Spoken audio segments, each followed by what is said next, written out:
Ditanya mengenai isu beberapa menteri yang diisukan mundur. MPR menanggapi situasi saat ini gimana, Pak? Pak, kemarin Bapak ikut di Hambalang nggak, Pak? Indonesia sedang menghadapi gelombang demo besar sejak akhir Agustus 2025 yang dipicu oleh kenaikan tunjangan anggota dewan dan sempat menewaskan seorang ojek online bernama Afan Kurniawan. Tuntutan publik semakin meluas, dari pembatalan, tambahkan uang tunjangan, hingga reformasi menyeluruh lembaga negara. Demo ini menjadi sangat masif di berbagai kota, seperti Jakarta, Makassar, dan Surabaya. Aksi protes menuntut perubahan mendasar di parlemen dan kepolisian. Dalam kekisruhan itu, beberapa rumah pejabat, termasuk rumah Menteri Keuangan Sri Mulyani, jadi sasaran massa. Pada Minggu dini hari, massa merusak dan mencuri dari kediaman Sri Mulyani di Bintaro, serta rumah beberapa anggota DPR. Peristiwa ini memicu keprihatinan, karena segala aksi harusnya dilakukan secara damai. Menanggapi situasi ini, Presiden Prabowo Subianto memanggil pimpinan partai politik ke istana untuk membahas eskalasi demo dan tuntutan publik. Kompas TV, saudara. Sejumlah tokoh, baik dari kalangan partai politik hingga menteri dan juga menteri koordinator, datang ke Istana Negara hari ini, saudara, ke Istana Kepresidenan untuk bertemu dengan Presiden Prabowo Subianto. Sebelumnya, para petinggi parpol melaksanakan rapat terlebih dahulu dengan Presiden Prabowo Subianto dan dilanjutkan dengan sidang kabinet yang nantinya akan digelar pada pukul 14.30 waktu Indonesia bagian Barat. Visual yang Anda saksikan saat ini, saudara, ini merupakan visual terbaru di areal Istana Kepresidenan Jakarta. Saudara, sebelumnya Presiden Prabowo Subianto membatalkan lawatannya ke Tiongkok, saudara. Menurut Mensesnek, salah satu pertimbangan utama adalah adanya beberapa undangan bersamaan, termasuk sidang tahunan PBB di New York. Presiden Prabowo juga ingin menimbang prioritas kehadiran agar dapat mengikuti agenda internasional yang lebih strategis. Ini langkah awal meredam ketegangan melalui dialog politik. Di sisi lain, muncul isu bahwa Sri Mulyani mundur setelah bertemu Presiden di Hambalang, Bogor. Namun, baik ketua parpol maupun wakil menteri menyatakan enggan berkomentar. Hingga kini, belum ada pernyataan resmi dari Sri Mulyani maupun istana. Berita pengunduran diri ini dipertanyakan. Banyak yang menganggapnya hoax.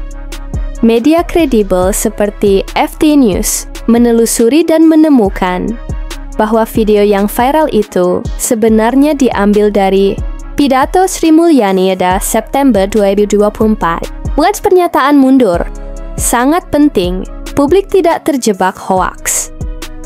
Dalam situasi seperti ini, penting bagi publik untuk verifikasi informasi dari sumber resmi seperti istana atau pernyataan langsung dari beberapa pihak.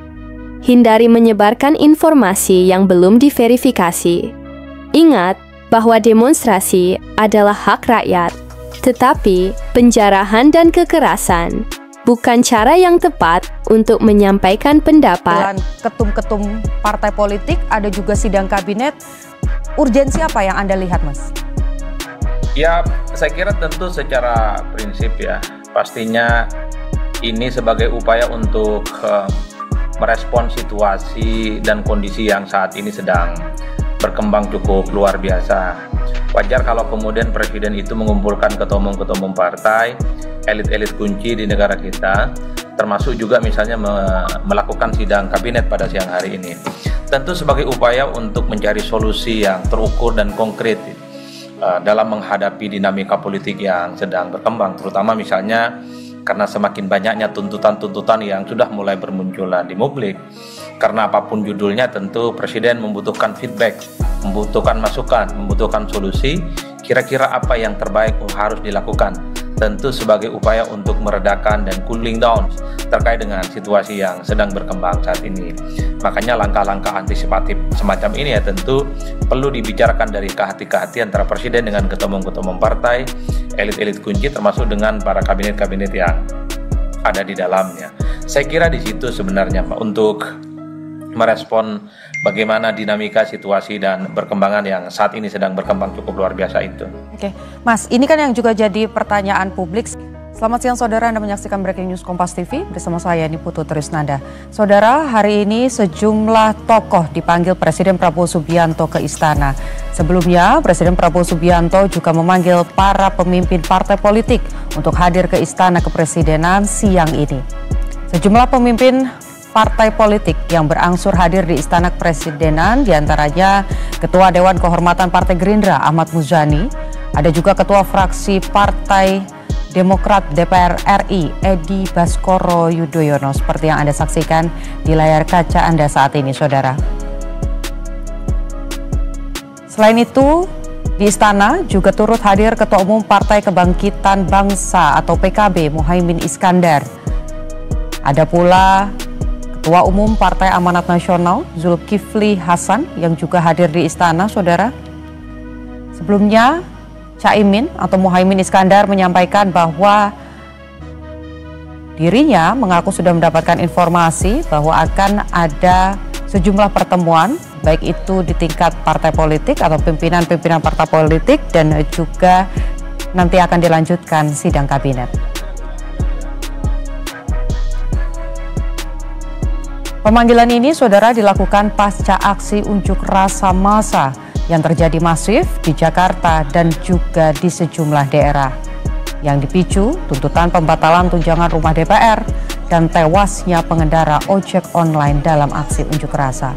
Sebagai MPR atau Gerindra Pak Muzani dikit dong Pak. Saudara, Ketua Dewan Kehormatan Partai Gerindra Ahmad Muzani hadir di Kompleks Istana Kepresidenan Jakarta untuk memenuhi undangan Presiden Prabowo Subianto. Muzani mengaku belum mengetahui siapa saja pihak yang dipanggil Presiden, tapi Muzani enggan menjawab tegas saat ditanya mengenai isu beberapa menteri yang diisukan mundur. Saya belum tahu yang di dalam siapa saja. Kalau undangannya ada Iya, saya diminta datang ke istana. Kalau kapasitas sebagai apa, Pak? Pak Muzani, ini kan ada beberapa menteri yang diisukan untuk mundur dan lain sebagainya. Bapak sebagai Ketua MPR sudah ada update, Pak? Mungkin bagaimana situasi terkini dan bagaimana pemerintah harus... Pak, bahas evaluasi Kapolri juga, Pak. Di dalam bakal bahas evaluasi Kapolri, Pak. Belum. Ada kabar Bu Sri Mulyani menemui Pak Presiden tadi di Hambalang, Pak, untuk menyatakan mundur. Belum tahu. Kalau dari MPR menanggapi situasi saat ini gimana, Pak? Pak, kemarin Bapak ikut di Hambalang nggak, Pak? Beberapa hari ini ada rapat ya Pak di Pak, bentar dong, sebagai Pak. MPR atau Nanti. Sebagai MPR bagi pimpinan MPR?